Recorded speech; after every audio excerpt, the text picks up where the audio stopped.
A lot of people have been asking me to make a video following up on the best ETF to buy. I made a video recently about SCHD and Triple Q, and someone commented telling me to look into SCHG, the Schwab US Large Cap Growth ETF. So we're here bringing you back-to-back videos like LeBron on the Heat. So if you like this type of content, please take a second to like and subscribe and comment. I read every comment. And yeah, let's get into it. Um, so this ETF is like a lot of tech. Let's just look at the 5 years here. We can see they're 129% in the past 5 years from the beginning of 2020, which is great. That's great returns on your money, way better than a savings account. We got a 1 year, 31%, which is fantastic. Remember, most people expect to make 8 to 10% per year, so you're tripling that investing in this tech or this ETF, which is great. And then 6 months, they're up 5%. 1 month, they're down 4%. And one day, they are also down. They're down 3% in the past 5 days. That's largely because NVIDIA is one of the biggest holdings, and NVIDIA's been getting crushed, as most tech is. As you can see, they're down 2% here. But let's talk about some of the holdings and stuff. Um, every time I click on this site, I get some horrible, horrible ads. So let's just quickly try to go through it. So the number one holding, 12% of the ETF is Apple, great blue chip stock. Second is Nvidia, Microsoft, Amazon coming at 6%, Meta 4%, Google 3%, Tesla 3%, Broadcom 3%, Google again 3%, Eli Lilly, and yeah, these are the top 10 holdings. As you can see, these are all major Mag 7 hitters right here. And you can't really go wrong investing in any of these companies. Although personally, I think Tesla's a little overvalued right now, but I've been saying that for years and have looked like an idiot because it keeps going up. So there's that. I do not own any SCHG yet, but I do plan on adding some. But I own every stock here except for Tesla, Broadcom, and LLY. So here are the ads. So we'll just get right off of this. And we'll go ahead and look at the dividends because I know a lot of people care about dividends. So the yield of 0.46 is not great. You're going to get 12 cents per share as a dividend, but this stock is not really made for dividends, you know what I'm saying? And this is not SCHD, but if we look here, we can see 7 cents, 7 cents, 8 cents, 8 cents, 10 cents, 2 cents, 9 cents. So not the most consistent payer, but we really care about that growth, and having a nice or a little bit of a dividend is also nice. Um, I'll go ahead and pull up this comparison to the S&P. So we'll look. This is going to be the S&P 500 versus SCHG. Um, this is actually a lower expense ratio, which is kind of crazy for SCHG.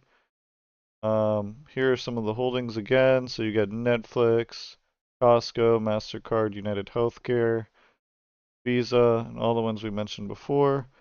Pretty much the same holdings as you would in the S&P, but they're a little bit, they basically condense down to the S&P 200 or whatever. They are a lot heavier in the top guys. So they're a little bit top heavy in here. So obviously if Apple and Nvidia and Microsoft fell off, that would not be good for the stock, but I personally don't believe any of those three companies are going to go anywhere. But we'll look at the performance between the two. So let's just go to the year-to-date return. Both are down year-to-date, even though it's only been 13 days, so that's not very important to look at. For the past year, SCHG beats SPY by about 10%, which is pretty impeccable.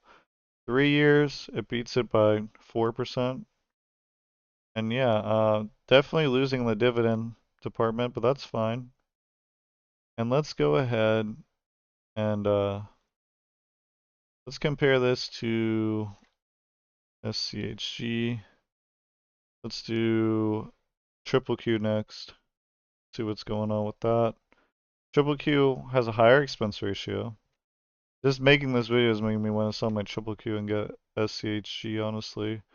We'll go to holdings. Pretty similar again.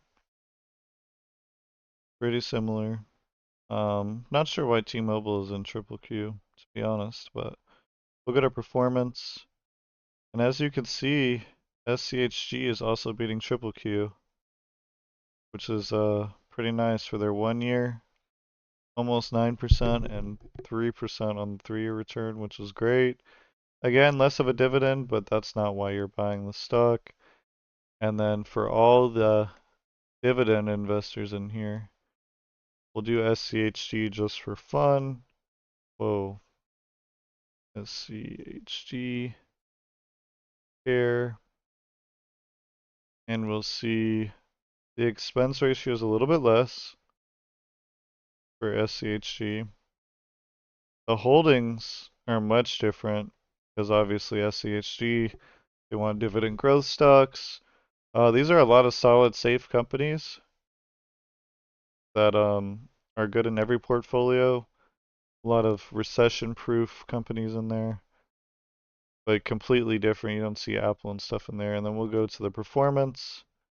1 year SCHG and SCHG, almost a 20% increase, more than 20% increase.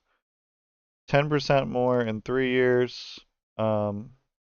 Much less of a dividend than SCHD. That's a really good dividend rate, $1.95. And yeah, personally, I will be buying all of these ETFs that I just made a comparison to.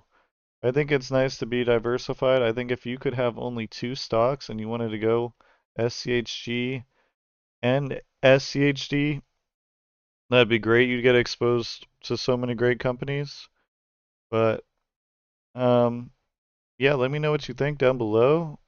Like I said, I've been trying to pump out these videos for the algorithm. I think the more videos we make, the better.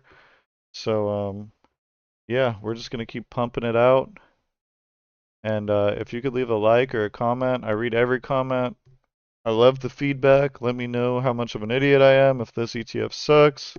If you're buying it, if you think this is the holy grail, let me know. And thanks for watching.